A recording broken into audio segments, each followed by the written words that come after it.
조인섭 변호사의 상담소.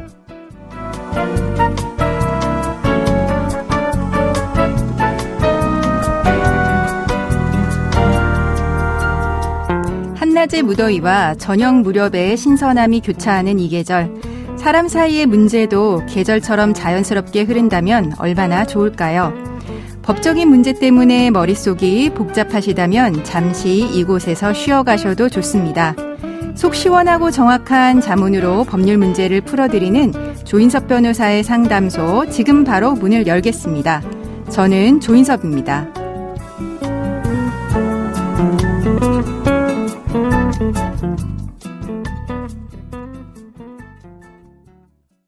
당신을 위한 로하우스 조담소 서정민 변호사와 함께합니다. 안녕하세요. 안녕하세요. 법무법인 신세계로의 서정민 변호사입니다.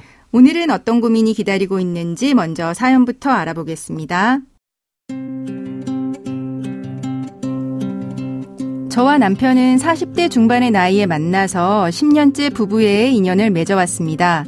의류회사 디자인이었던 남편은 독립해서 회사를 차리고 싶다고 했습니다. 저는 오래전부터 쇼핑몰을 운영하고 있었기 때문에 우리는 뜻이 잘 맞았고 함께 의류회사를 차렸습니다. 사업 초창기에는 힘들었지만 운이 좋았습니다. 우리 회사의 옷을 SNS 스타들이 입으면서 명성을 얻었고요. 사업은 자연스럽게 중소기업 규모로 커졌습니다. 그러던 어느 날이었습니다. 남편에게 다른 여자가 있다는 것을 알게 됐습니다. 남편은 그저 지나간 바람이었을 뿐이라고 용서해달라고 했지만 저는 이미 결혼에 실패했기 때문에 남편과 살아갈 자신이 없었습니다. 결국 저는 이혼 소송을 준비 중인데요. 재산분할 때문에 머리가 터질 것 같습니다. 남편 이름으로 된 아파트가 있는데 전세를 줬습니다. 아직 계약 기간이 꽤 남은 상태이긴 하지만 임대차 보증금 반환 채무도 재산분할의 대상이 될 수 있을까요? 그리고 남편과 제가 함께 회사를 키웠지만 대표자는 남편으로 되어 있습니다. 이대로 회사를 두고 나온다면 화병이 생길 것 같습니다. 회사 재산을 나누려면 어떻게 해야 할까요? 그리고 제가 디자인한 옷을 더 판매하지 못하도록 할 수 있을까요? 무엇보다 가장 복잡한 건 고등학생 딸의 양육 문제입니다. 사실 남편은 저와 결혼하기 전에 사별한 적이 있습니다. 전부인 사이에서 딸을 낳았는데 그 아이가 엄마 아빠가 이혼하면 아빠가 아닌 저와 살고 싶다고 합니다. 저 역시 그동안 정이 많이 들어서 그런지 딸이 원할 때까지 제가 엄마가 되어주고 싶습니다. 친엄마가 아닌 제가 그럴 수 있을까요?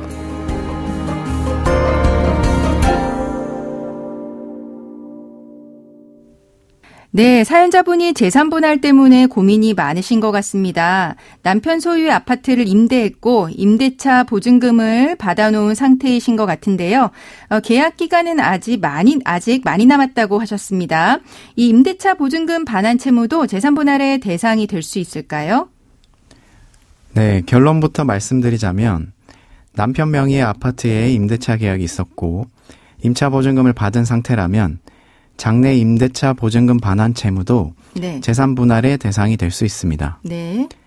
대법원은 부부 일방이 혼인 중 제3자에 대하여 채무를 부담한 경우에 그 채무 중에서 공동재산의 형성 또는 유지에 수반하여 부담하게 된 채무는 그 이혼에 있어서 재산분할의 대상이 된다고 하면서 혼인생활 중 쌍방의 협력으로 취득한 부동산에 관하여 부부의 일방이 부담하는 임대차 보증금 반환 채무는 특별한 사정이 없는 한 혼인 중 재산의 형성에 수반한 채무로서 재산분할의 대상이 된다고 하였습니다. 네.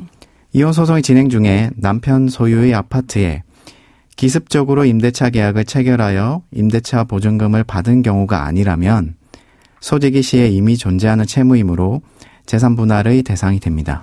네, 이 재산분할의 대상이 된다는 의미는 만약에 이제 아파트가 시가가 10억인데 임대차 보증금 5억이 끼어 있다. 그러면은 5억을 빼고 10억에서 5억을 뺀 5억만이 분할 대상이 된다라고 하는 의미겠죠.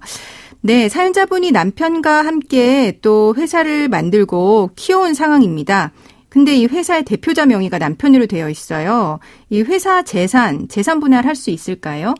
네, 대법원 판례 중에는 부부의 일방이 실질적으로 혼자서 지배하고 있는 주식회사, 이른바 1인 회사의 경우라도 그 회사 소유의 재산을 바로 그 개인의 재산으로 평가하여 네. 재산 분할의 대상에 포함시킬 수는 없다고 본 경우가 있습니다. 네, 그러니까 부부가 둘만 운영하는 회사였다라고 하더라도 이 회사 이름으로 된 재산 자체를 직접적으로 분할 대상으로 할 수는 없다는 거죠? 네, 맞습니다. 그러나 이 경우에도 남편이 가지고 있는 주식을 배우자의 적극 재산으로 보아서 재산 분할을 할 수가 있습니다. 네, 네. 그리고 주식회사가 아닌 일반적인 자영업의 경우에는 배우자가 회사의 자산을 개인적으로 사용하거나 회사의 계좌를 자신의 계좌처럼 사용하고 있는 등 실질적으로 회사의 재산이 배우자 자신의 재산과 동일시된다는 사실을 입증하는 경우에는 배우자의 적극 재산으로 포함시킬 수 있습니다. 네, 그러니까 회사가 주식 회사냐 아니면은 그냥 개인 사업자냐에 따라서 좀 다르긴 하지만 어쨌거나 반영을 시킬 수는 있다는 거네요. 네, 특히 사원과 같이 부부가 공동으로 노력하여 키운 회사라면 기여 부분에 대해서 객관적인 자료로서 증명을 하기가 더 쉬울 것으로 보입니다. 네, 네. 그리고 사연자분은 결혼을 하면서 이제 그 회사에서는 나오게 된 상황으로 보이는데요.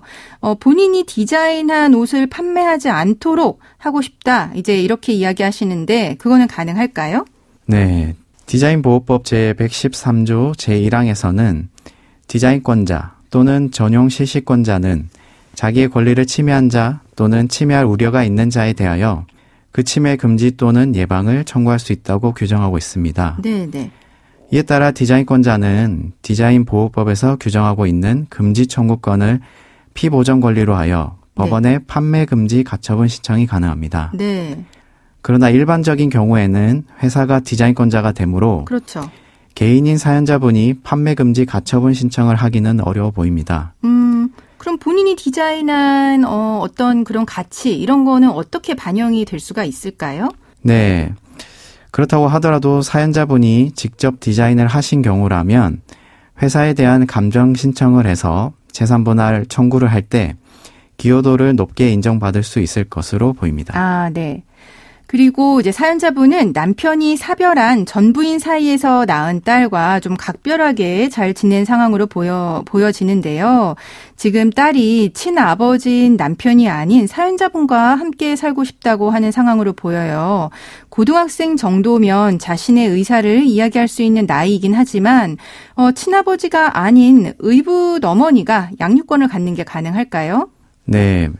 양자로 입양을 한 경우라면 네. 이혼 시 양육권자를 결정하여야 하고 네. 양육권자를 지정하는 것은 자녀의 복리를 중요한 기준으로 삼고 있습니다. 네.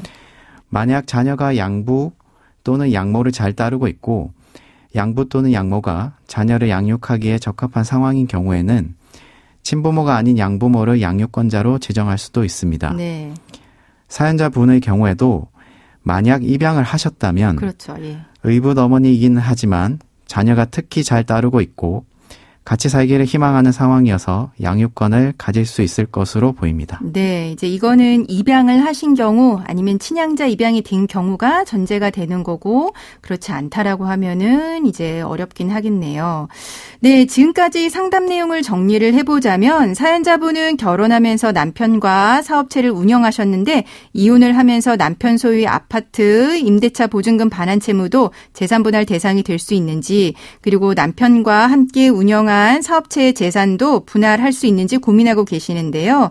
우선 남편 명의 아파트에 임대차 계약이 있고 임대차 보증금을 받은 상태라고 하면 임대차 보증금 반환 채무도 재산 분할의 대상이 될 수 있다라고 정리를 해주셨고요.